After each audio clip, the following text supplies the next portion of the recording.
So I'm going to start really quickly with a quick catch up for everybody. Today's really important for us because we are going to launch the transporter today.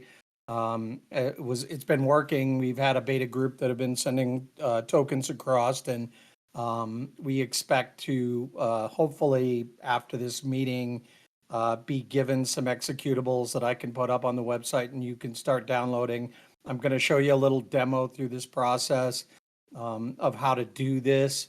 And then ultimately, you can go and get started if you are in the initial tranche right away after this episode.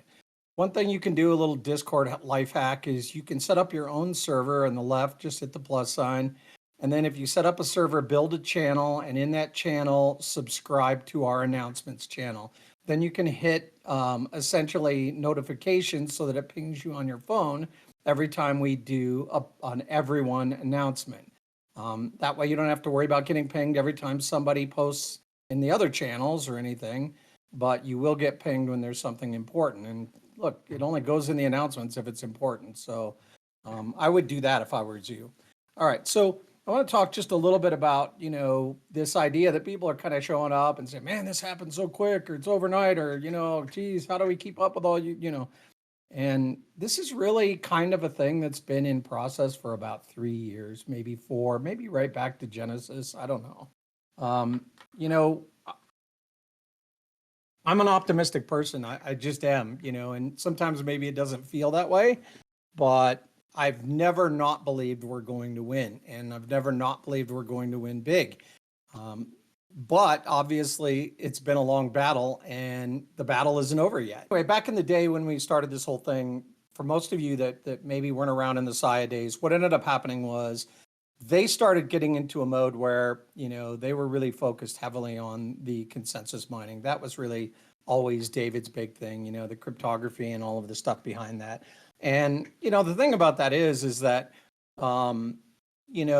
these projects, and this goes for almost everything in crypto, getting really good security on a blockchain and getting that really, solid validation and everything isn't really that relevant until ultimately, there's a real product behind it.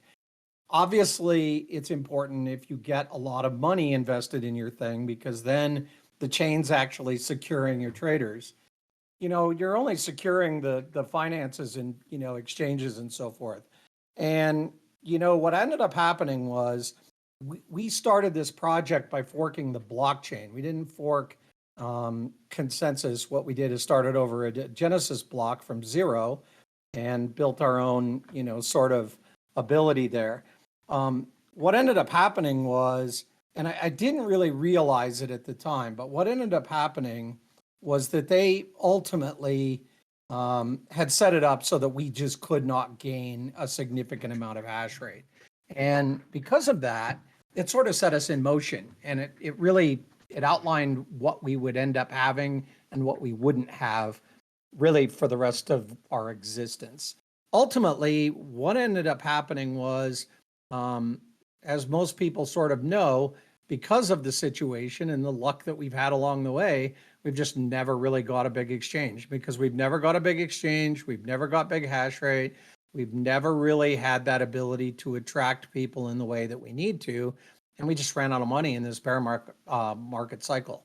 And running out of money was really hard. It was a very damaging situation for the project. What we ended up having to do, and we made the 2 roadmap videos, by the way, that continued to talk about what our strategy was for pushing out, this migration ultimate consensus. And it wasn't scheduled until later on this year that we would actually start to investigate it. But then we realized once we essentially were complete flat stone broke, that we had no choice. And at that point, we started to reorient around doing the migration sooner and getting this SPF out there to where it could actually fundraise. The other thing that happened, as I talked about before, is that the Ripple decision came down. It's not definitive yet, but it's good enough that I think that we can hang our hat on it, that as long as you're selling into a public open exchange and people don't know that they're necessarily buying directly from you, and there's no expectation, you buy a token, it's not like I'm telling you, quarter one results were this and your token should be worth this tomorrow and blah, blah, blah. That, that just doesn't exist. So those got ruled on and adjudicated that they aren't securities. And ultimately that's a way to fundraise. The other thing was timing for us, by the way. Storage, Filecoin, all of those projects back in 2015, 16, and 17 did big ICOs. We came along late 2018, right before Bitcoin did this, down to $3,000. And there was just no way to do an ICO at that point. They were all starting to look like scams. You couldn't fundraise in our profile. There was just no way to get money. So we went and got it the old fashioned way, like a regular startup, from friends and family type, angel investors. In the end, they're going to make an awful lot of money. That's just not going to be on a 2 or 3 year time cycle. It's going to be a longer. And that's actually normal for this kind of an early stage startup. What we did is we started looking at the stuff that was going on out there. And everybody knows, even though I don't really know that much about them, to be honest with you, I've never bought a miner. I don't really care about IoT. I've really kind of thought the helium strategy turned out to be really good. And it was a real good road that I thought we could follow. And we did. We started following them, right? In 2021, we got a couple of video things kind of pushing us at the end of a cycle. Bunch of people showed up. A lot of you people showed up in that cycle part. And then the market really kind of took a dump after that, and everything really kind of went onto thin ice, and it was really challenging. The beauty of that is, I believe we're right now where we need to be, right? We're right there for the helium style surge that I believe is coming. Once all the narratives, stories line up, once all the product stuff lines up, once we start generating 1 or 2 really significant customers on the storage product, then I think what you're going to see is you're going to see us begin that journey up the long helium staircase. And that staircase goes all the way from 2,000 nodes to, millions potentially. But 300,000 has been the number that I've really sort of talked about a lot. And that's really the one that I think that, will ultimately play out for us pretty easily in this cycle. But what we're looking at is we're looking at technology that's going to secure a global storage network for the long term. And Solana really fulfills a lot of things. Really, really, really short block times is one. This idea that they worked with for composable NFTs. So if you've done any of the DeFi work right now, the liquidity staking and so forth, you're starting to get NFTs. These are the only NFTs I've ever owned. I don't own any, pictures of monkeys or things like that. At the end of the day, that's only my opinion. I don't care if you guys buy monkeys. NFTs actually have a better purpose. They have this ability to really provide, this token, which can identify a lot of things. When you show up for support on an Exim miner, the first thing we ask you for is a Grafana link.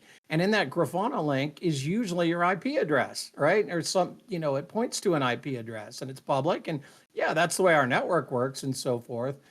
And, with Helium, one of the things that they did was this 3-word obfuscation where each, node has this special identifier. And, what they understood is that you could take these NFTs and you could mint them for every node on the network, and they would actually provide a lot of information about the individual nodes. And so that's really cool. But to mint up 1 million NFTs on Ethereum, crazy, man. It would have been $250,000, maybe more. And what happened on Solana is they minted them up and it was something like, $600 or $400 or something like that. It wasn't anything. And it was easy for them to accomplish. The other thing that happens on Solana that's really nice is composability, this ability to take individual pieces, like for instance, wallets and so forth, and to just fold them directly into your applications. So when we do move to a Web3, posture, and people are going to have relayers running that they, do decide they want to actually buy and purchase their own SCPs to throw into the relayers. The ability to actually tie, a wallet directly into a relayer with full composability is going to be a very important thing. And it doesn't really matter if Solana turns out to be bad, like if somebody identifies some big security weakness or it goes down and stays down for a week or something like that. We've got a year for them to continue to drive. And because they're in that cycle phase right now where the money and projects and people are pouring in, the interest is pouring in, they right now are throwing just tons and tons of engineering at it. And I think by the time we're ready to start full migration efforts, that we will have a very good ride. And, that'll be the thing. Filecoin has gone out there and become their own virtual machine and their own, essentially an ecosystem to attract people to build on top. So let's look at that for just a quick second. What they've done is they've taken the whole, layer model. And, if you take Amazon's AWS, at the base is this S3 layer, which is the storage layer. And then on top of it, they've got 80 or 90 applications that they built out, compute, CDN, DNS, all the different things that they do. And it's always been our belief that that's for us. We're going to do all those things, as they come along. Some of the things we won't need to do, like CDN, or we'll do CDN much differently than they do, less expensive. And some things we'll do that will, be pretty parallel to what they do. With Filecoin, what they've done is they've taken all the money and they've essentially said, well, let's just build out the protocol and the infrastructure, and then let everybody else just build all that stuff out on top in a decentralized way. And then when we have this giant ecosystem, then we'll just take over the world. It takes, a small number of really behemoth machines. And, that's not what our network is all about. Our network is about a bunch of nodes of, small to medium size, not a lot of horsepower needed to run them. And man, it's performant, it's powerful, and it's durable, and so forth. What we're doing right now is we've got this transporter completed. So what the transporter represents is a bridge to the other ecosystem. So the other thing we could have done is we could have gone out and developed like a, decentralized bridge technology, right? Where we wrapped the tokens up that people, had on this side of the chain, and then, traded a wrapped SPF over on the other side. But the problem with that is there's just a lot of extra development work that goes into that. It would have taken a lot longer to build it. And at the end, there just wasn't any reason. We know that the tokens are not coming back. We know that we're migrating forward. So this one-way bridge, I don't want to say it was easy to write, because, there's an awful lot of attack vectors that are built into it. And those attack vectors have to be addressed. And, the idea, for instance, of being able to get into sort of a man-in-the-middle attack, or some other kind of a attack where you reorg blocks on this side, while a mint is going on the other side. And, next thing you know, you're able to mint double Solana tokens. And then, what happens then? And you've got 800 million, SPF on the other side. So that's the deal. Supply doesn't change. What happens is in this transporter one-way bridge, the SPF get materialized into the transporter, sent over to the other side, and then they come out as D2X tokens, which we branded yesterday and talked about. And ultimately, if there's 100 million D2X, then that means there's 300 million SPF over here. It doesn't necessarily work out exactly like that, because, somebody could have burned some along the way for other reasons or whatever, but it will never be more than 400 million, and that's the key.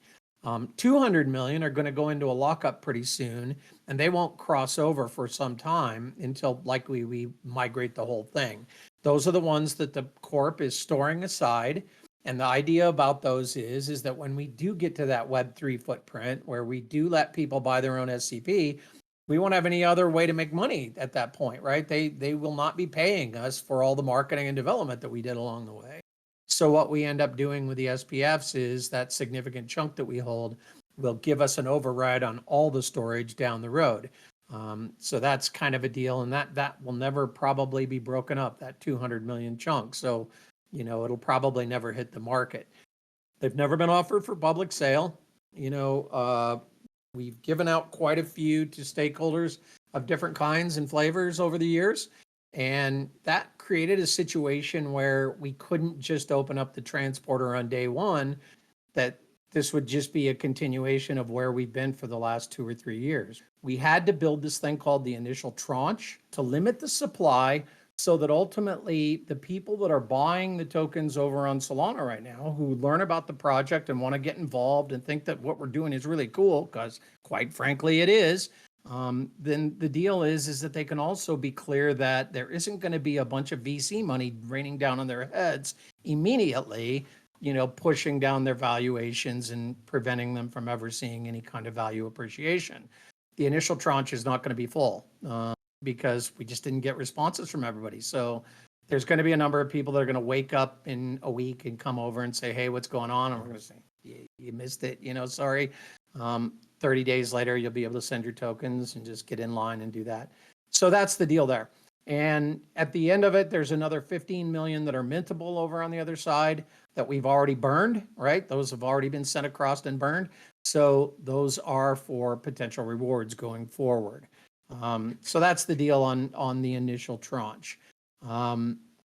This stuff is all open sourced. I mean, I don't know if the repos are open today yet, but when we launch, they will all go open. And that's just because they're supposed to be, this is not stuff that we want to hide or anything like that. We'll get the tokenomics page updated with the initial tranche, and ultimately people will be able to look in and see it. So let's talk really quickly about the branding, and then I'm going to move right ahead to the wallet and what you're going to do when you send tokens across, and then we'll ultimately even look at a little bit of liquidity staking. Distributed data center. So, if you remember, and we took a little bit of heat on this too, by the way, but back in the day, we had kind of this idea of this, Che monkey, and the Che monkey actually was developed specifically across the whole image, to be very specific. And I knew that it was, going to be a little bit, not inflammatory, but probably people would frown or look at it and go like, what? But the deal is that, the whole idea of the Che, thing, the relationship with Che is, that whole thing with, really heavy socialism and returning power to the people. The movements Che got involved with didn't ultimately do that. They ended up becoming, violent, oppressive regimes. But that the idea of returning back to the common, folk, the means of production, still resonates really hard with me. And I think right now that's exactly what we've built. So anyway, distributed has always been the thing. And distributed data center just really goes together nicely. It's just two words that really just fit beautifully. When you looked at that, all of a sudden, we started saying, well, what about the storage product that we currently have for sale? There's no brand name on it, right? It's like Cloudflare has R2, Amazon has S3. What is XNS? It didn't have any kind of a product yet, right? And so that was just kind of something we missed. We were so busy getting the relayers working that we just didn't really know what to do. And, so that we've cleaned that up now by making it D2.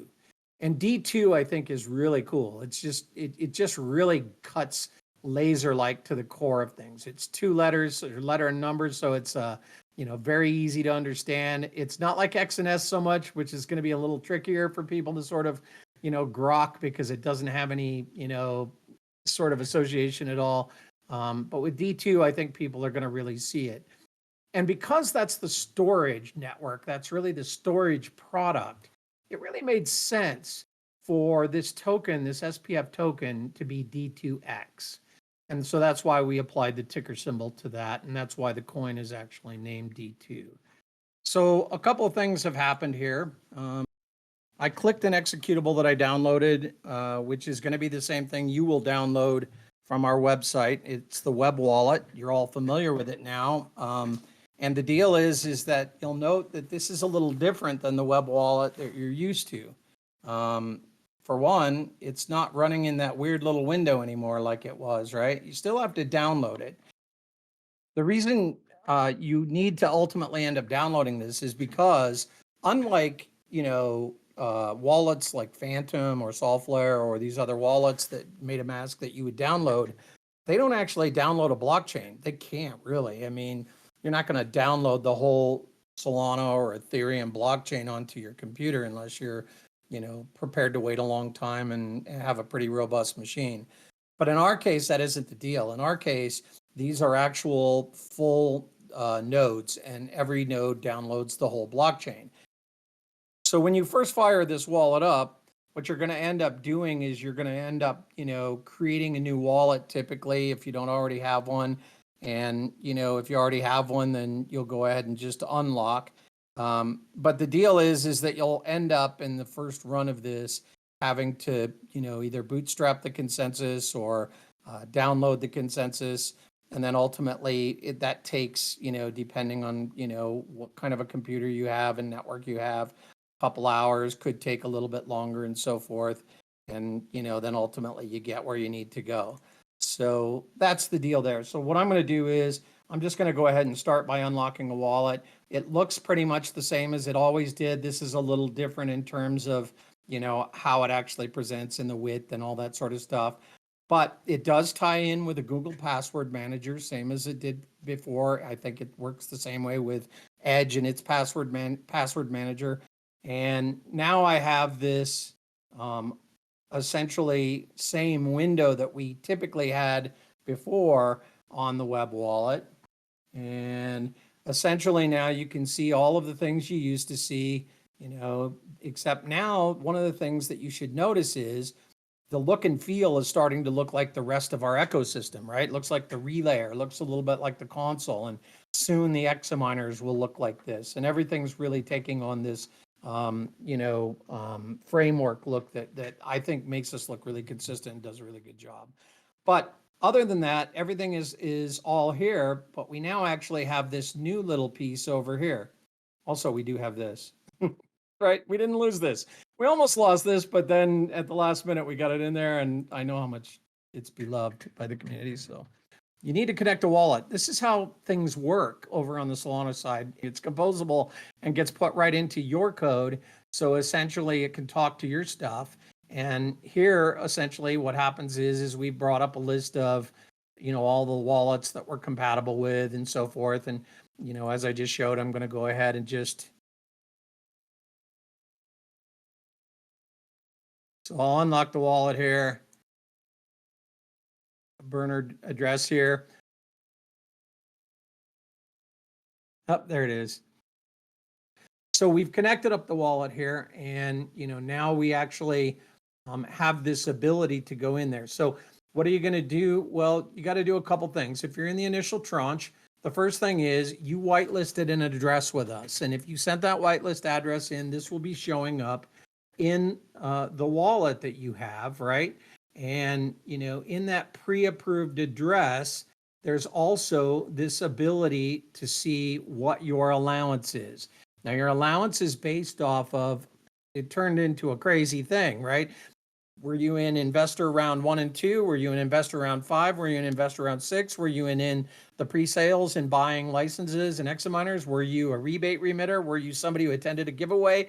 Did you do, something else for us? Did you guess where's Waldo and win 5,000 tokens? The first thing you're going to want to make sure, and I think we're going to make this so that it defaults to this at this first version, but you need to make sure that you're not on regular, but you're on initial tranche. And then once you're on initial tranche, then you have to determine what you're going to be sending, whether they're A's or B's. We're going to cross circuit to B. And then, you have an allowance of 240,000 here. So it's possible to go in here and just put in a number of 20,000. I have my address already pre-populated from the composable wallet. And then ultimately I can go ahead and fire off the deal and send them across. I'm going to do it, although it's not going to do anything exciting for us. And I'll tell you why here in just about 6 seconds, but I'm going to send this across right now. So now this is going across, and what you'll see here is this little number 2 and this number 4. And essentially what you're looking at right here is you're looking at sort of some status messages, and Sparky's built some documentation on this that you'll be able to refer to. But I think the way it goes is, number 1 is that we've actually burned your SPF. So before we do anything here, we destroy your tokens. So once you get into this mindset of doing this, you need to make sure you really want to do it, because there's no going back. The minute you click the button, those things are going to get burnt and they ain't coming back. So that's the first status, and it goes by quick. The second status is submitted to transporter, which we're on right now. The third status is in the queue, and then the fourth status is completed. Now, here's the problem. What ends up happening is we have 10-minute block times, but that's on average, right? It's really, can go as high as 2 hours on a block. And we see that a lot, right? Where it gets, 30-minute blocks or whatever. We also get periods where blocks fly by where we get 3 or 4 blocks within about 8 minutes. There's just really no way to determine what a block is going to be, but they're really long, right? Contrast that with Solana, by the way. Block times are 400 milliseconds, I believe. So, it's like you start to understand why our blockchain has some challenges, because when you start to do anything like this, the next step is we're going to be waiting. And it's not going to happen, by the way, during this call. We're going to wait a couple hours, right? Because there's going to be a number of confirms, a number of blocks that are going to have to go by in order to defeat this Sybil attack, this ability to attack Vectorus in some sort of a man-in-the-middle type attack. And then ultimately, the coins will materialize sometime in the next 1 to 2 hours over on the other side, and then the status will turn to completed. Don't need to leave this open. You can go ahead and shut it down now and walk away and come back. And when you're done, your tokens will be shown in the number 4 status, and they'll be there ready to go. That's pretty much all there is to it. Later on, after 30 days, we will get into a regular emission schedule, and then this will be the thing right here, and then you'll just do the same thing. The only difference will be it'll just be regular. A couple of notes about when you install this application. We still haven't really got past that thing of building really wonderful app installers yet. So if you're on a Mac, you're going to hit a little unverified warning on the developer, and we've got to renew our developer certs on that. And then if you're on the PC, you're going to get that blue smart screen that says, hey, this isn't very much run by anybody and not very secure. And it looks like you can't do anything, but then you hit run anyway, or you hit the little more info, and then it brings up a run anyway button, and then you can move forward and run this. We will turn both of those things into more of a legit, type executable app that gets past all of that sort of stuff, submits them to Microsoft and Apple, and gets our installer game up. But for now, it was just a matter of getting this out the door, and so you do have to kind of get past a couple of those things. There's a couple of reasons why you want to move things to Solana, and there's a couple of reasons why right now you might not want to move things to Solana. So everybody knows that these SPFs generate a yield off of the storage used on the network. Well, the storage used on the network capacity, big earthquake back in 2021, ran it all the way up to 80 terabytes or petabytes. Yeah, petabytes. So 80,000 terabytes. And then we got this long consolidation. What we didn't get is we didn't get this dump, right? And the reason why we didn't get that and why it still hasn't done that is because we did this thing with these rebates. But in the end, it turned out to be great for the community, because the people that own all those examiners who actually still, had the idea and understood and listened to what was being said, kept them online and have continued to keep them online. And they're sitting on either a big chunk of SCP, which was at the high $3.60. So they're sitting on, $36,000 worth of SCP, or they traded over for Solana D2X. They didn't know it at the time because they remitted for SPFs, but all of those rebates are able to transport over to Solana immediately. The capacity has done this, but the usage is now just finally starting in this long, slow growth north, and will, probably begin to tip, up higher until we ultimately later on get into a hockey stick mode. If you did remit your rebates and you have those now sent over on Solana, they are generating yield off of 1.61 petabytes of used capacity. That just isn't, going to get it. You're going to see a little bit of yield, but it's just not going to be very much. It's probably going to be another year before you really start to see some good yield on those things. In the interim, this whole idea of moving to Solana has given this ability to say, well, what can we do instead? And immediately it will be instead, because the yield for SCPs will fall off on the D2X tokens at first. In another couple of months, we will roll out an update that will bring that back to the table. but it just isn't that much of a thing right now. So, you're going to lose that. But what you're going to gain is you're going to gain this ability to actually stand up liquidity staking. So what does this mean? Well, let's take a look and let's actually use ours just because it's there, right? So here we go. And you can see our nice little double D. You can actually see the two open pools on Orca right now. You can see that we've got a D2X Sol and a D2X USDC pool. And the idea of these pools is, just to put it into a nutshell, is you actually become the exchange, right? You are the one bankrolling the exchange. It's your tokens that get used to escrow back and forth when people want to swap tokens. So if somebody goes up into their wallet and ultimately, go ahead and fly this open, you can swap right here in the wallet, right? And you put in the number that you want and so forth. And then ultimately it will tell you what the price is. And then you have to make a decision whether you want to accept it. If you decide you want to accept it because you like the price, then you go ahead and hit send and you confirm it.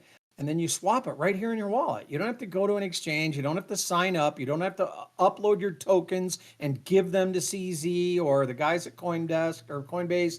You always have control and possession of your thing. This is the way crypto is supposed to be done. And then ultimately what ends up happening is you swap for those tokens.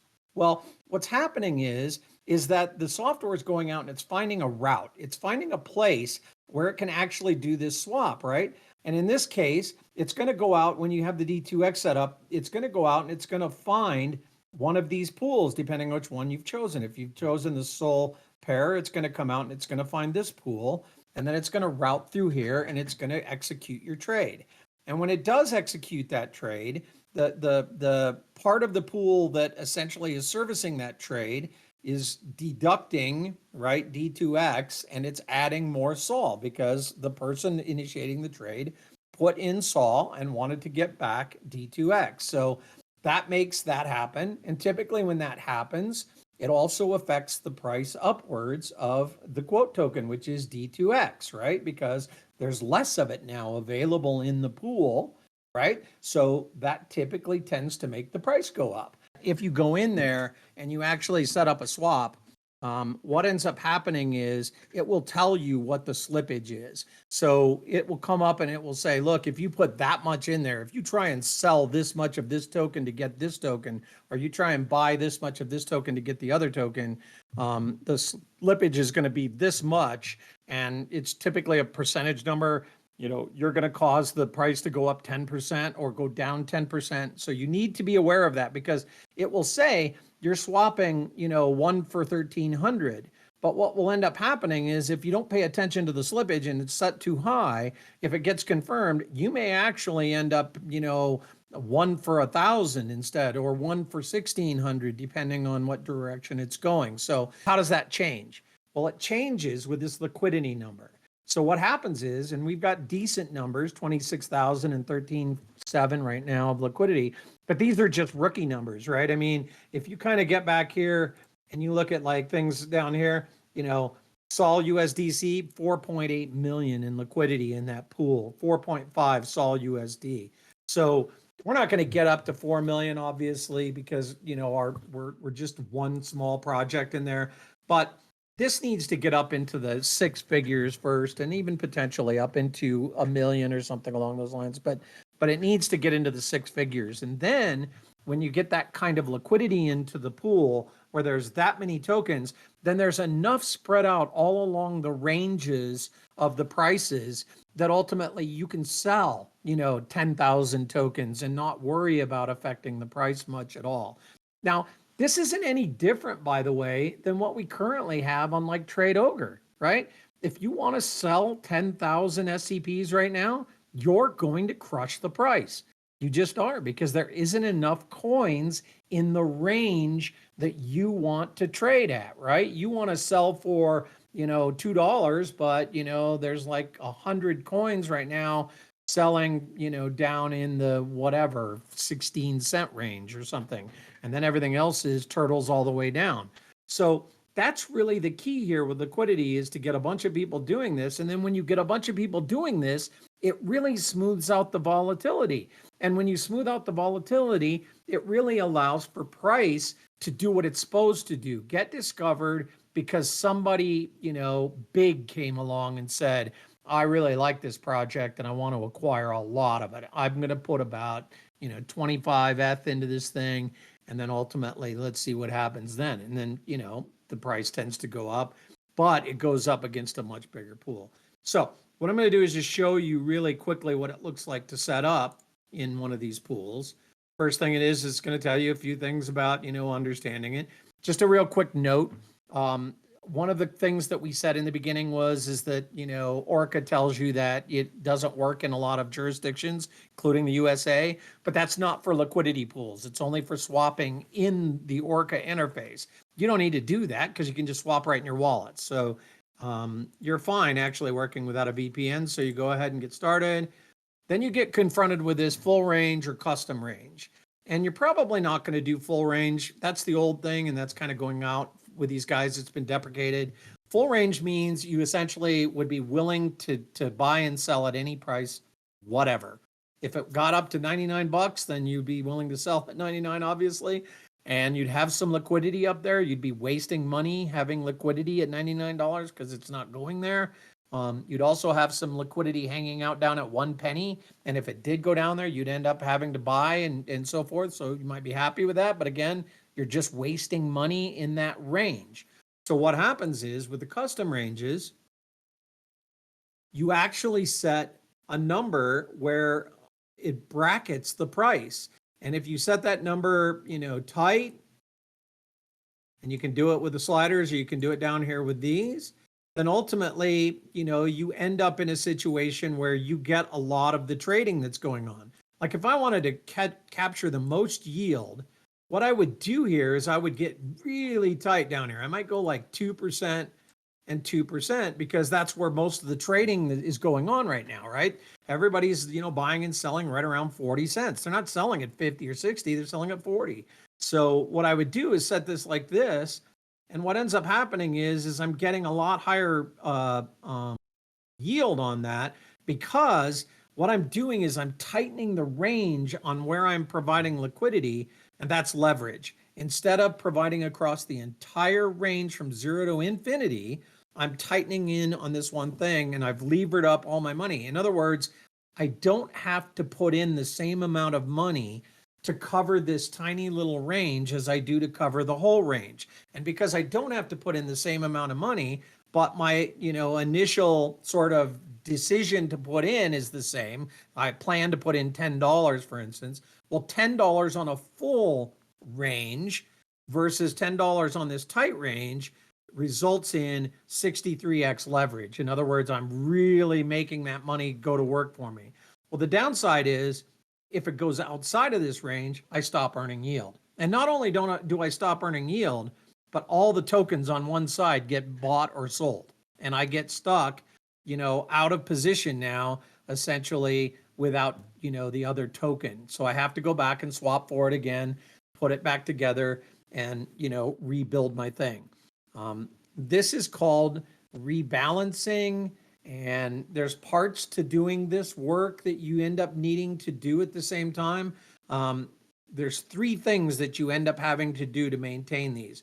But to kind of like eliminate that need, the better answer is to go here and say, well, you know what? I'm going to just say, let's go 99 cents and let's go ahead and take it all the way. Well, let's say like 35, because I don't think it's going to go that much lower. But I do think there's a chance it's going to do this. Now I've got a lot less chance of actually getting, taken off my range. So the leverage has dropped significantly down to 4.3x. And of course, my yield has dropped significantly. But this yield is based on a 24-hour period. If you take and multiply this over the year, and you can go back and actually change those settings. I don't actually have this at the top of my brain where you change that at, but here we go. You can change this over here to show the yields for different periods. So if you change it for 365 days and then come back here and find our pool, Now all of a sudden, holy crap. I mean, you know, these are insane, right? These are just insane. You're not going to keep that up. I mean, it just isn't going to happen. But um, those are some pretty nice numbers. I mean, you're not going to get that at your bank. So if you look at it, yeah, it's pretty nice little yield. If you extend it out here a little bit in order to not get taken off your position, the yield drops. And then ultimately you can set and forget it because you don't, feel like you're likely to fall out of range like that. You might even let it go all the way to a $1.26 before I end up doing anything. It's okay. Uh, that's just kind of a thing that you end up doing. But the whole point here is you go ahead and you build this, and then the next thing you do is you have to decide how much money to put in. And there are ratios to this whole thing based on your price range and the current price and the stuff that's in the deal. And so I might go in here and say, I'm going to put in 100 USDC, and that means I'm going to have to also put in 360 D2X, and that puts a $252 total investment. And then I do this. I can do range alerts by giving them an email, and it'll send this to me if it goes out of range, which allows me to go ahead and rebalance automatically. Once I go ahead and do this, I confirm in my wallet.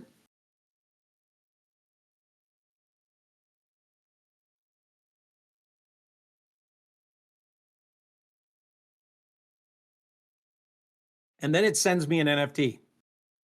And this NFT is my representation of being in the pool. And the deal there with the NFT is you don't want to burn it. You need to hold on to it. It'll show up in your wallet. And you just need to keep it there and not touch it. But now, essentially, I have a portfolio and it starts telling me what the yield is. So that's the deal. The problem with that is not only do you have to rebalance, but you also have to do a couple of things. So like when this yield starts climbing higher and you get a bunch of it, you want to harvest it. You want to pull that yield out. But typically what you want to do, so you want to auto harvest if you can. But then the second thing you want to do is you want to put it back into the pool, right? Because it's, money you got and you want to keep growing your stake. And so what ends up happening is you want to auto compound, right? So that's the thing. Otherwise, you have to do that manually too. And then ultimately rebalance by changing the price ranges and so forth is the third thing that you want to do auto. This is why we've been talking about this site called Camino Finance. And when they get us listed with a strategy, you might want to look at that because they do all that for you in a decentralized on-chain way. It's like this, except it has auto 3 things additional that this doesn't have. But here you have to kind of watch this yourself. And to my way of thinking, if you just don't really want to be paying, babysitting this, just set your prices a lot wider, accept a little bit lower yield, and don't worry about it. That way you'll end up in a pretty good place and you'll be in good shape. What I'm going to do right now, though, is I'm going to move on and I'm going to talk for about, 15, 20 minutes about something else and the roadmap, the point system that we're working on, and a few things for the future that are going to come out of this, what we're going to do as far as brand marketing and some of that sort of stuff. So, feel free if that's not of interest, you can come back and, listen to the recorded version of the call. But essentially, that's what I'm going to get into right now and talk about.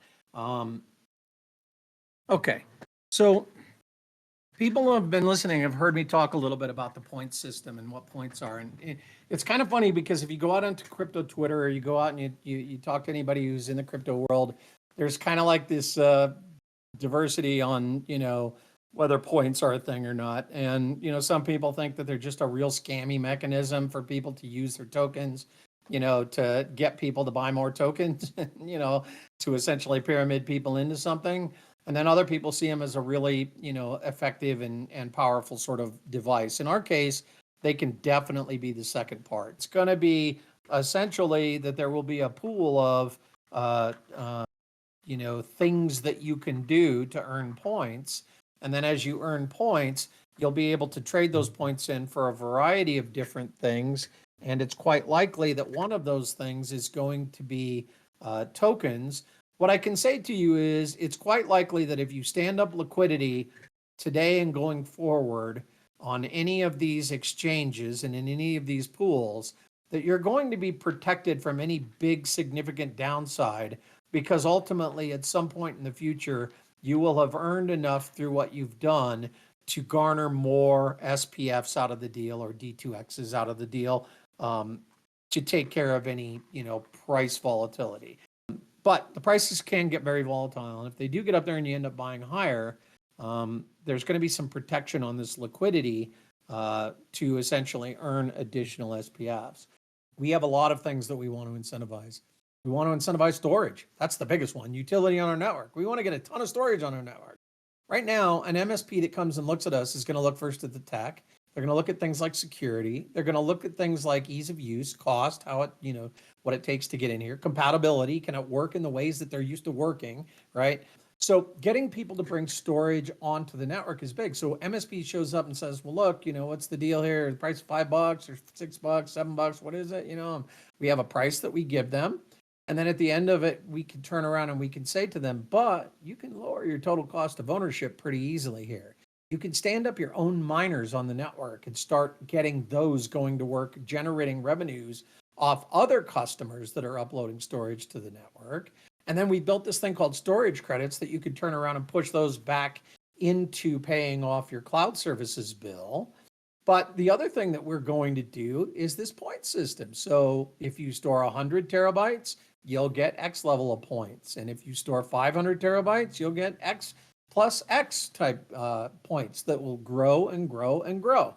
And ultimately, you'll be able to take those points and you can turn them in. Now, we've already talked about one thing you can turn them in on is D2X. But you may not want D2X, right? What you might want is you might want actually SCP, right? You might want storage credits, right? To pay your storage bill. You might want miner licenses. You might want examiners. You might want one of a lot of different things that we have in the utility of the network, and the points will flow very clearly into allowing you as an MSP who is bringing the most valuable of services to our network, storage on the network, the ability to trade in these points for valuable things to continue to help you earn more money, essentially to make more money in your business. There's already a bunch of crazy things that are going to happen for the right MSPs. The guys that get in right now and start working on it and hold like 2, 3, 4, 500,000 SCP, these guys are going to go crazy nuts because if they can onboard, 100, 200, 500 terabytes over the next several months, when the time comes that the bull market is in full flight and we're, sitting there with a much higher SCP price, they will essentially be able to convert those into storage credits and end up buying storage from us for what will be something like, 20 cents a terabyte, right? So essentially, as we get out there and we do have funding coming in off D2X and start talking to those people, selling that story of not only are we a better cloud, faster, parallelization, more durable, right? Ability to set up 2,000 nodes within, a 2,000 mile circumference around your location, available, right? By doing those 2,000 providers, you've ensured that essentially some insane number of providers have to go offline for you to lose any significant data. And so the availability is there. The security is baked in, right? End-to-end client encryption with the metadata being held by the customer or you, right? Not us, right? So all of that's there. Once you talk about, hey, the product itself is just better, but then on top of it, the product can actually trend to zero cost for you. And you can ultimately end up in a situation where this thing is just making you hand over fist money. Point system should be operational in a couple of months. It's a smart contract we have to write and keep going. So we will get that done. It's also some stuff we have to tackle internally on this side of the blockchain and tie them together. So that's definitely one of the next things that will come down in terms of an upgrade. As I talked about, the upgrade will come to provide SCP yields on D2X. That's probably somewhere between 2 to 4 months away. I'm not really sure exactly how far out that's going to be. The next thing after that is if everything is going good after 30 days, so if we get to March 21st and things look like they're in pretty good shape, on D2X, then the next step is we will present a plan to the community to move SCP or some portion of the SCP supply over to the Solana blockchain.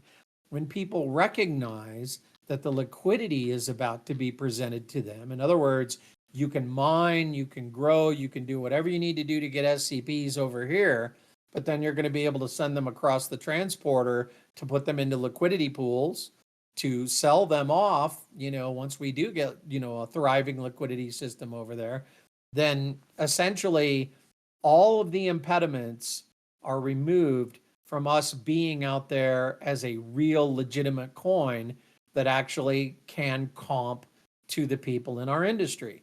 What I think can really happen with the D2X and then the SCP is that as the liquidity grows, people will start to recognize, and then the prices will come up to our comps. Transporter's done, it works, right? We can push SCP across as easy as we push SPFs. So that's done, right? What we need next to do is to figure out whether we burn the SCPs the same as we burn the SPFs, and how much, right? Do we burn 20% of the supply? Do we burn 50%? Do we burn 80%? And that's a political question. That's a question the community is going to have to answer. And I don't think it'll be a difficult, deal, but it won't be a Twitter vote either, by the way. It won't be a poll that I run in Discord. This is going to be a legitimate thing that we will put out. Email blasts, we'll run polls for several weeks where people will have to come in and register their vote, probably through the, maybe through depositing a token somewhere. Last thing I want to talk about here briefly is just what the roadmap looks like beyond that. And the roadmap past the migration of SCP, we will all sit down and do a whiteboard. And then ultimately, once we sit down and really talk about what the architecture needs to look like, then we can sit down and draw up what really the time frame looks like. So what we really need to do is we need to get a consensus model that has both a proof of stake component as well as a proof of storage, proof of replication, proof of capacity, proof of bandwidth, proof of something that is tied directly to the provisioning of storage and the usage of storage on our network. And once we get that put together into a really workable white paper, then we can sit down and discuss on what we think it's going to take for engineering and development to make it happen. And then we'll put a date, on it and begin that process of doing that migration.